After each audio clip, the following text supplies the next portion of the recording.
Hey guys, in this video let's talk about MIDI mapping and key remote. This is a great functionality of Ableton Live that allows you to escape the dreaded curse of the mouse cursor and work completely away from your mouse cursor and away from your computer keyboard using a MIDI controller. I highly recommend you to invest in a MIDI controller, and the one that I recommend most is Ableton Push. I use it and I love it. However, if you're looking for a more affordable alternative, there's also Akai's APC series, which offer native support for Ableton Live. So everything is automatically mapped out to work very well. It's really well integrated with Live. And there's also the Novation Launchpad. So any of those three will give you the opportunity to work completely away from your computer keyboard and mouse and just with your MIDI controller. So it's a lot more fun because you can move knobs, you can move faders, you can bash pads and do all kinds of groovy stuff. So let's take a look at how to use the MIDI mapping in Ableton Live. You'll see at the top here we have MIDI, this button. And when we click it, everything turns purple. And I can click on a parameter, for example, this volume level. And if I just move a fader on my MIDI keyboard, then it will automatically map it. But it's not working just yet because we need to adjust some settings in our live preferences. So in live preferences, you'll see that it shows the connected MIDI controllers. I'm using the PCR MIDI keyboard and I need to enable remote.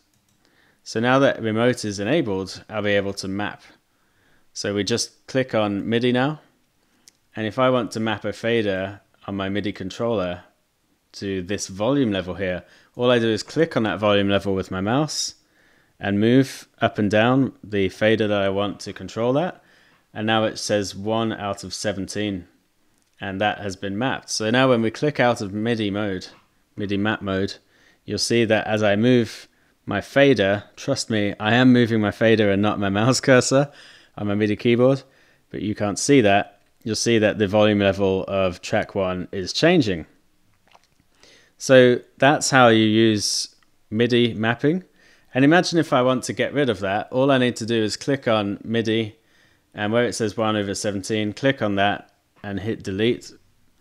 And now click out of MIDI map mode. And now I'm moving that fader, but it's not changing the volume level of track 1. So very easy to use, as long as you make sure that you go into live preferences and make sure your remote mapping is on, then you're all good. Okay, so that's MIDI mapping, but we also have key mapping, which is very useful as well. So you can click on key here, and this time everything turns orange, and you can assign buttons on your QWERTY keyboard, your computer keyboard, to control different parameters. So let's say I want to be able to mute track 1 by pressing the button on my keyboard, number 1. So I just press 1. And let's say I want to change track 2 on and off by pressing button 2, just press 2. Let's say I want to solo track 1, then I would click on there and maybe I press S. And maybe I click on here and I press D. And then when we click out of that mode, you'll see that by pressing 1, I can turn off and on that track, 2, S, and D.